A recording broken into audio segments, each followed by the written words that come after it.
Thank you for tuning in to The Comeback. It is sponsored by the School of Communication and Journalism and the Center for Excellence in Learning and Teaching. Our purpose is to start a countdown to our hopeful return to normalcy following this past year's pandemic.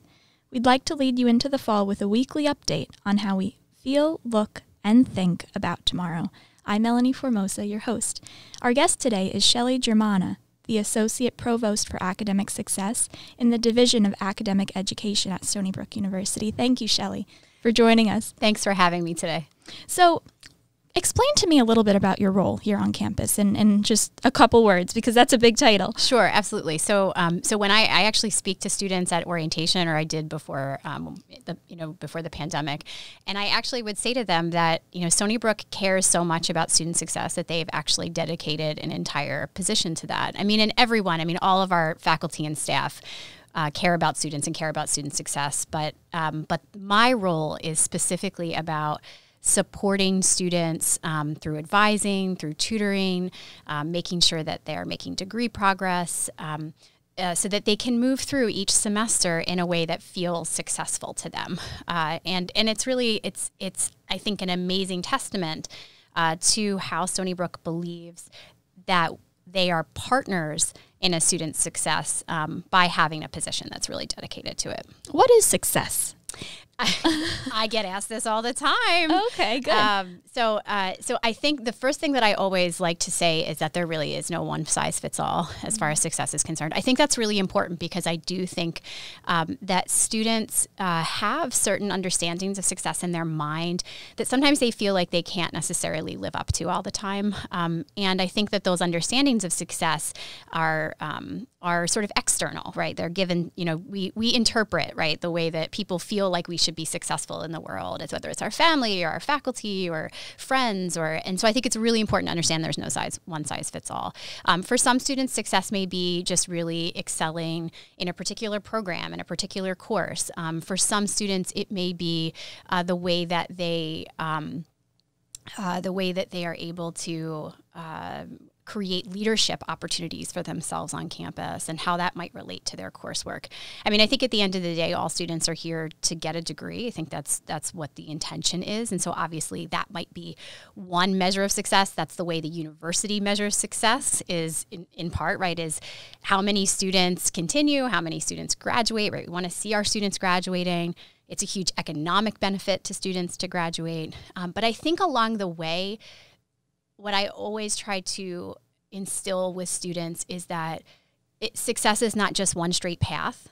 It's a little bit of a back and forth all the time. And so to really kind of be aware and try to be comfortable with that, if you can, because there are going to be challenges. And so your success is not necessarily measured by not having any challenges. In fact, our most successful students are often students who have had challenges and have figured out how to change those challenges into pivotal moments for themselves and as they move forward. So academic success doesn't equal an A in every class. It doesn't equal an A in every class. Again, we want students we don't want students to fail every class, although, but at the end of the day, there are certain circumstances in which that might be a student's experience. And if that happens, right, if that is the student's experience, that doesn't mean that they are not going to be successful. It just means that they need support. They need to take advantage of the resources and reach out, connect with the resources, and they need to find a path forward. And even for the student who has failed every course, the success is there. We just need to find it, and the students need to feel like they can get the help that they need to find it. I like that success is always there. It's always there. It's almost comforting that, like, it is. Okay, it's right there. It is. Yeah. When a student graduates, and this for myself, this is something that scares me a little bit. I'm majoring in journalism, minoring in environmental humanities, and those are the classes that I'm taking. And now as I'm entering my junior year, I'm starting to realize that, maybe I'm interested in psychology, or maybe even social work, anthropology. I have all of these new fields opening up, all these rabbit holes that I'm, going down, and I'm starting to think maybe I should delve off and, submerge into that math class and see if I like it. But I have a high GPA. And those classes might bring down that GPA. So there's like a part of me that almost worries, maybe I should just stay on the path that I'm going and keep the 4.0 that I have instead of, taking that one math class and then getting a 3.9 or, oh, God forbid, but still, how would you navigate that as the associate provost? I think that's a great question, because what you're weighing is the risk between exploration, right? Really trying to see if there's something else that you're passionate about, but then also wanting to still continue to do well. And if you feel like you're in a space where you are doing well, right, you have to kind of weigh that and balance it. But I would say that, I would always encourage a student to explore if they can, as far as coursework is concerned. But it also doesn't only have to be coursework. It can be through connecting with faculty. It can be, so if you're interested in psychology, it can be meeting with a professor in the psychology department to learn more about what they do and learn more about their research. It can be trying to identify research opportunities that maybe are outside your field, that are interdisciplinary in nature. We have a program at the university called the Vertically Integrated Projects Program, which is run out of the College of Engineering, which has undergraduate students, graduate students, postdocs, and faculty from all different disciplines working on real-world problems. And so maybe that's an opportunity to try to explore some of those disciplines that you're not sure if you're interested in. And so for myself, I have a degree in English and Gender Studies, an undergraduate degree in English and Gender Studies, but I have a graduate degree, I have a Ph.D. in sociology. And so for me, I did kind of take a different path into graduate school, which, because of my interests and because my interests had also diverged. So again, I think to what I said before, I don't think there's necessarily one, a linear path between degree, and career, degree and discipline, right? You can get a degree, but you can also, I think, branch out your discipline in a way that feels right for you and feels like it matches your passions and your interests. I'd also say that, students should discuss with the Career Center as well about how those careers or what kinds of careers match or don't match, the way in which they may be able to sort of optimize their coursework, regardless of degree, may be able to optimize their coursework to try to get to a place that they, in terms of a career that might match their passions. Thank you for those suggestions, because it's something that, I think about a lot, and I'm sure a lot of other students do as well. It's those grades, scared of changing the grade in order to explore. Absolutely. And it is, I think it's, and I think if you, I'll add an additional layer to that. I think, particularly for students that are receiving financial aid, which mm-hmm. many of our Stony Brook students are receiving financial aid, you may not necessarily have the opportunity or the room within your schedule to explore to the greatest extent possible, which I think is also really unfortunate. So that's why I do try to recommend that if it's not feasible for you to do that, then, you can, there are other ways, right? There are more co-curricular ways, or exploratory ways that you can engage with people on campus. We have, just as, if a student is really interested in art, but that's, they're a psychology major or a sociology major really interested in art, get connected to one of the galleries on campus. See if you can connect there, if there's an opportunity for student employment or an internship or volunteer work, to explore and to learn from people who are in the field to see whether you're interested. And maybe, right, with a little bit more confidence about your interests, that you realize that you really are interested in that, then maybe that will then make it more comfortable to take a course without worrying about grades. Right. You touched a bit upon your academic journey, right? Can you go a little more in depth with that? Sure. So I was the first in my family to get a 4-year degree. Wow. Congratulations. It was, I think it was really exciting. I think it was also exciting for my parents that I took it further into getting a PhD as well. But, we always, my parents always pushed education, the importance of education. So I wouldn't say they pushed, it wasn't stressful in a sense. It was that education was transformative. They pushed that idea. And so it was important for us to go to college. So it wasn't necessarily a choice. We were going to go. We could do whatever we wanted in terms of degree. But for them, it was really about transforming. And that's the way that I've approached education, I think, ever since, that it does have this transformative potential.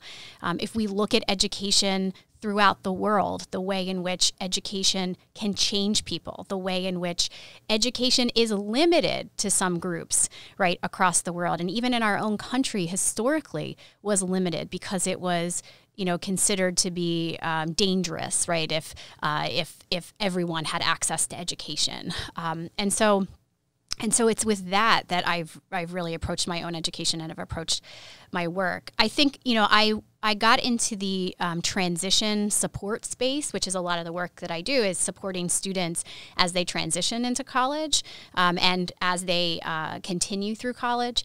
I got a little bit, I think, more embedded in the transition support work because, as I look back on it, I think I had a difficult transition from high school to college. I think it was...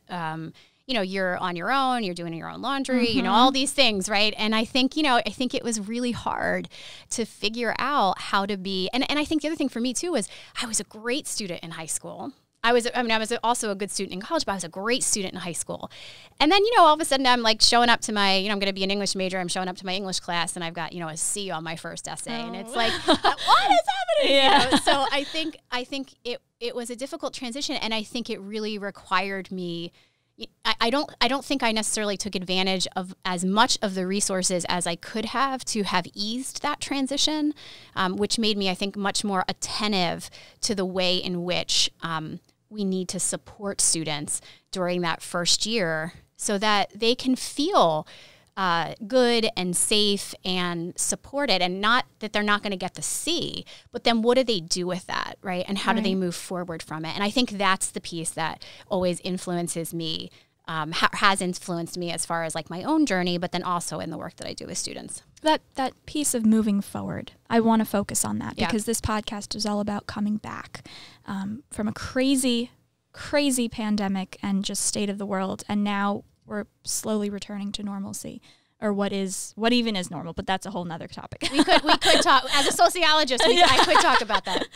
Yeah, and maybe I would like to. But how do you think academic success has, I don't want to say butchered because that's a very strong word, but has it taken a toll? Has the world taken a toll on academic success? And if so, how?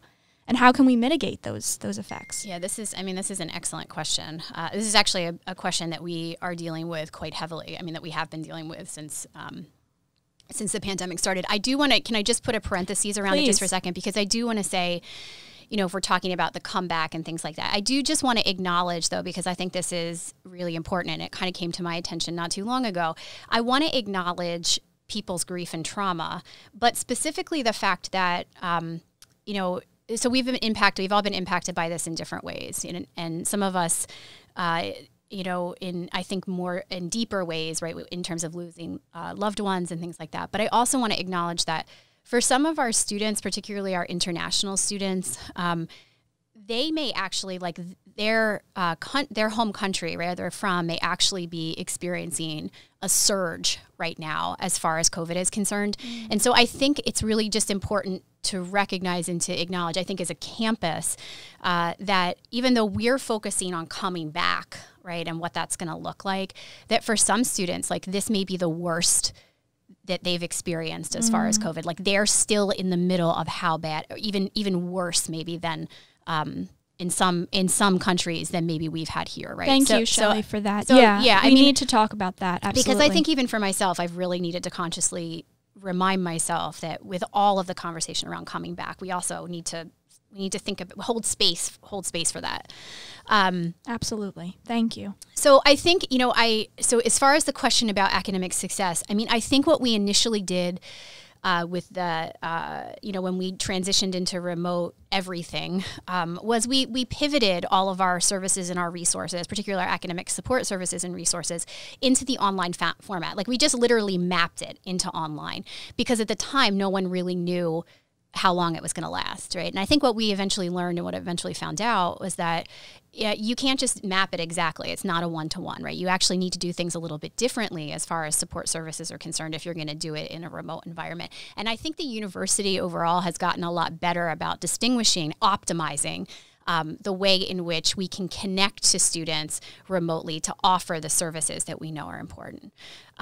So I think one of the biggest concerns that I have had is that some of the supports that we've put in place for students, which I think we've needed to do, for instance, as you may remember, we provided some flexibility with grading in the spring 2020 semester. Yes. Completely needed, absolutely.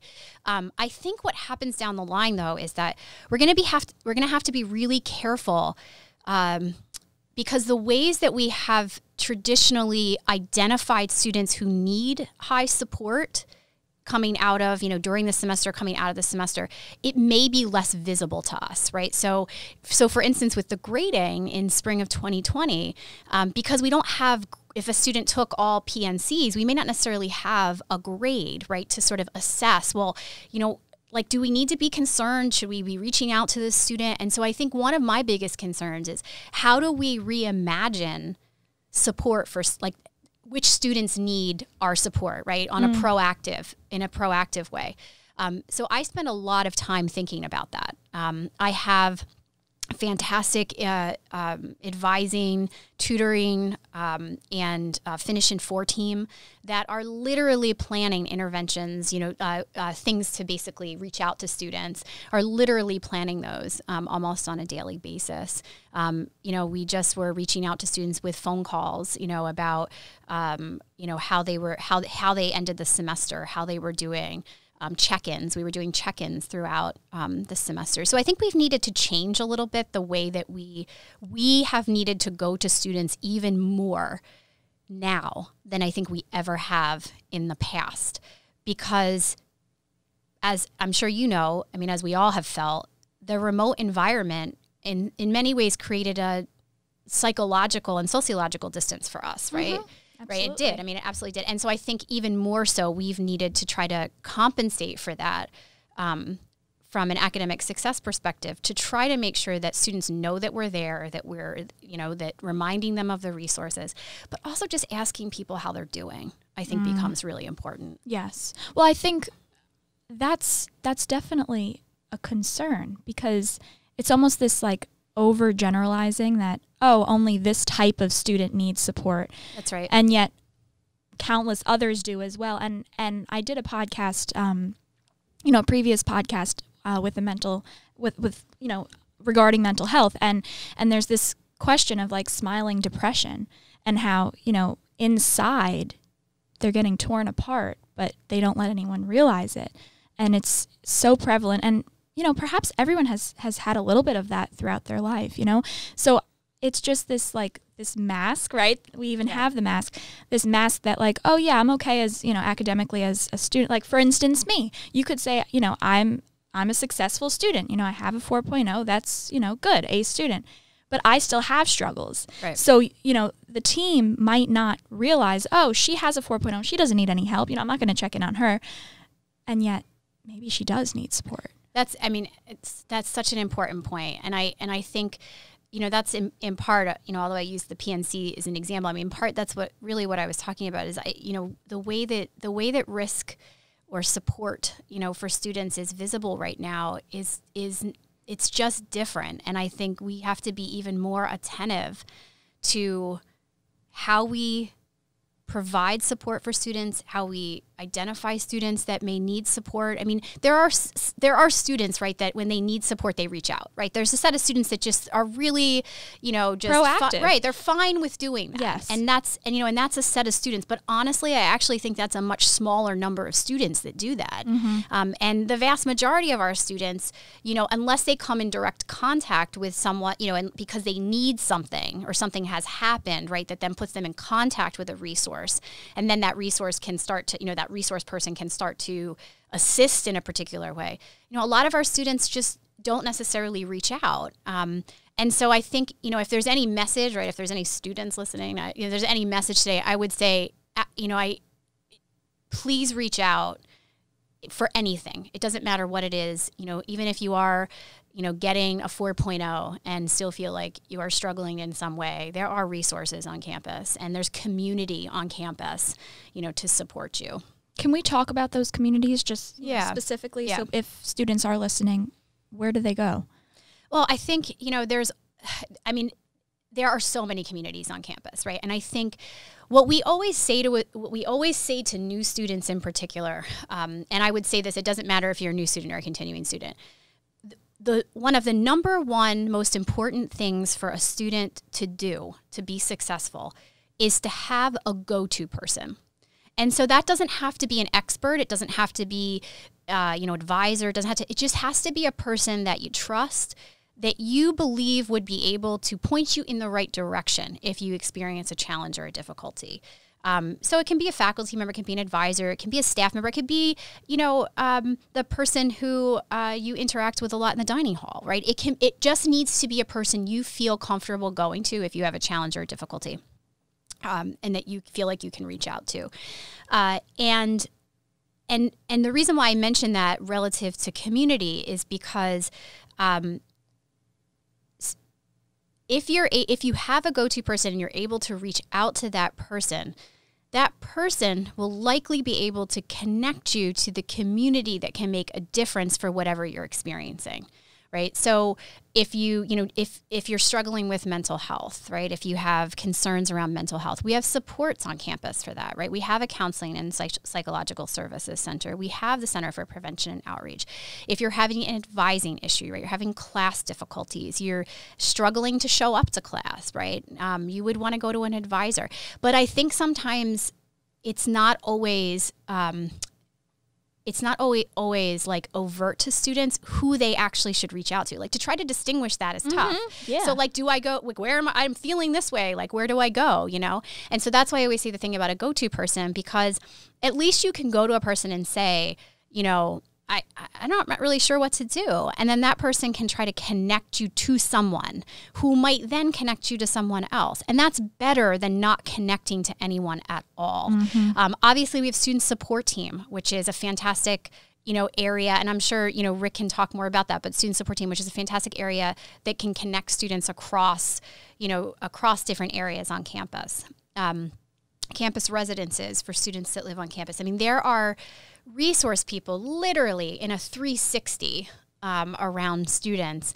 But I do think sometimes students they see people, but they're not really sure, well, is that the person that I'm supposed to go to?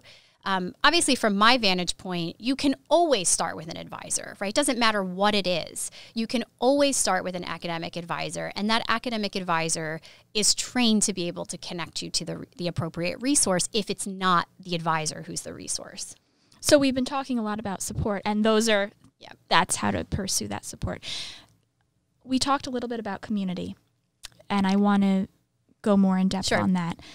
The new undergraduate colleges, right? Can you share a little bit with me? Yes, I'm very excited about the undergraduate colleges. I don't know, so for how much people know about the fact that the undergraduate colleges is our first year academic transition support program. It's a first year experience program. It's almost 20 years old, so it was started almost 20 years ago. Wow. There is a huge movement nationally around supporting first-year students into their first year, so moving from high school to college, and the transitions, right? And I mentioned my own transition, the transitions that come around that.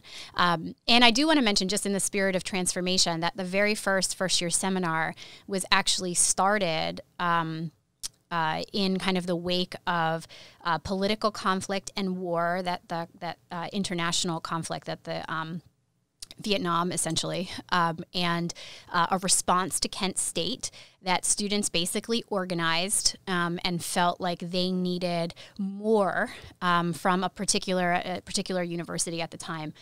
Needed more from the administration and the faculty, and they wanted to be heard, and they wanted a course that where they could talk and create discussion and dialogue. And that actually is the way in which the first year seminar emerged. I didn't know that. Yeah, so I just, in the spirit of transformation, has always really struck me, because in that moment, in the way that it was created, it was designed as a transformation experience, and so I actually think, in the spirit of that, you're going to see that even more with the new undergraduate colleges. So we have in the past had 6 communities in the undergraduate colleges, 6 themed communities. We're actually moving to 3. But the great part about these communities is that it is going to align with a change in the residential housing model in which all first-year students are going to be living together for the first time. So and if people are not familiar, in the past, first-year students would potentially be mixed with continuing students, with students from other class years. And for the first time, they're actually going to be living in community together within these three learning areas. And so when we were deciding on redesigning the themes, one of the biggest priorities was around engaging students in real-world problems. In contemporary 21st century real world problems. So with that, we're going to have a community on global health, wellness, and community. We're going to have a one on social justice, equity, and ethics, and one on creativity, innovation, and technology. And what we actually see is these communities being interdisciplinary, so kind of interacting together, right? So if you're really interested in food insecurity, you could look at food insecurity from the perspective of global health, wellness, and community. Really, all of them could take on that particular issue or that particular topic. And before that, we had the arts. That's right. Arts yes. So there were six. It was arts, culture, and humanities. Right. We had science and society, leadership development, global studies, and information and technology. And that studies. almost separated. Yes. Right? Instead of being the inclusive environment that we want. Yeah, I think that they weren't necessarily, they were great themes. I think they really worked for the time that we had. And I think, we've had a lot of faculty, students, and staff that were really dedicated to those areas and created great experiences for students. But I think what we were seeing is that if we could broaden out these themes a little bit more, that we would be able to give students experiences, micro experiences, based on, you were mentioning passions before, right? So the undergraduate colleges might be a way for a student who is interested in something else to explore that topic in community with other students who have similar interests.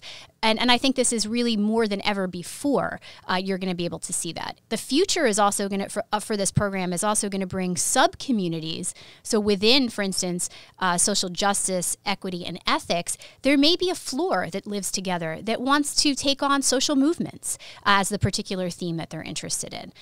Or maybe food insecurity from that, or food sustainability, right, from that particular vantage point. So we're actually going to be creating micro experiences for students within the living environment, and also for commuters. So not just for commuters. Commuters will also have always been, and will continue to be part of the undergraduate colleges, but built out basically for students who are living together or students who are commuting to campus to have these community experiences around a particular area of learning. Oh, that's wonderful. That's what kick-started this whole change? I think it really was this sense of how do we optimize community for students in this time, especially. Yeah, I think that for a long time, I mean, I can tell you, even 5-6 years ago, even longer than that, we had been discussing the themes, right? And whether the themes were still relevant to our students. We talked with students about whether the themes were still relevant to students in the same way that they were 20 years ago. And I think more or less they were. But I think that students have different expectations for community now. And I think that's a good thing. And I think we need to try to position our programs to speak to that and to make sure that, that we're providing the community that students say that they need. So I'd say that's the first thing. And with the community piece of it, with that being really important, having students who are residential students, which, again, we have a majority of first-year students that live on campus, but we also have many students who commute. So also trying to balance the way in which we integrate those two communities together for our students who may not be living on campus and for those that are, because we also want them to have experiences and that's across so each important other as well. Because I'm a commuter student, right. And when I was a first year, I felt this disconnect. Absolutely. Yeah. So I think we're going to be, we have some ideas, we're kind of phasing it in. We're in phase 1 right now, which is redoing the themes, and you're going to see some curricular changes as far as the undergraduate colleges and the way that we connect students to faculty around these themes is going to be, even more exciting and more, kind of a heightened engagement with faculty around these themes. And then I think in the future, what you're going to see is topic areas that students, regardless of whether they're residential or commuter, can engage in, almost like a sort of curated interest package, right, of things that they may be interested in around a particular topic that they can engage in together, but not just curricularly. Like it might be you're interested in something related to art, right, social justice and art. And now we're going to connect, one of the things we want you to do is explore at this particular gallery, right, around this topic, right, together. Right. And so we're actually going to be creating pathways, for students to have those experiences together more formally. Just kind of saying to everyone that school isn't just classes, right? That's exactly right. Yes. Absolutely. So the learning, and that's when you asked me the original question about, so I'm interested in these things, but I don't want to ruin my GPA or whatever. But that's the point, right? Is it doesn't necessarily need to be a course, right, that you take to explore something. It can be a series of things around a particular topic that gives you insights into that particular world, right, or that particular issue. And again, in the spirit of, solving problems, right? So how do we then apply those things or think about those things in a way that prepares us to think about how to solve the problems of the future, right? Because all of you, the students here, the students, across the country in college, these are the people that are going to be solving the problems of the future. Right. And we have to remember that. Absolutely. Yeah, we do. Thank you so much, Shelley. Thanks, Melanie. It was such an insightful conversation, and This was great. I hope a lot of people realize that success isn't just getting the A. It's about enjoying it, exploring, and being happy, right? And absolutely. Not losing and being sight a community of learners. I mean, we are here as a community of learners, in whatever shape that takes or means. Even faculty, right? Even faculty. 100%. 100%. Yeah. Thank you. Thank you.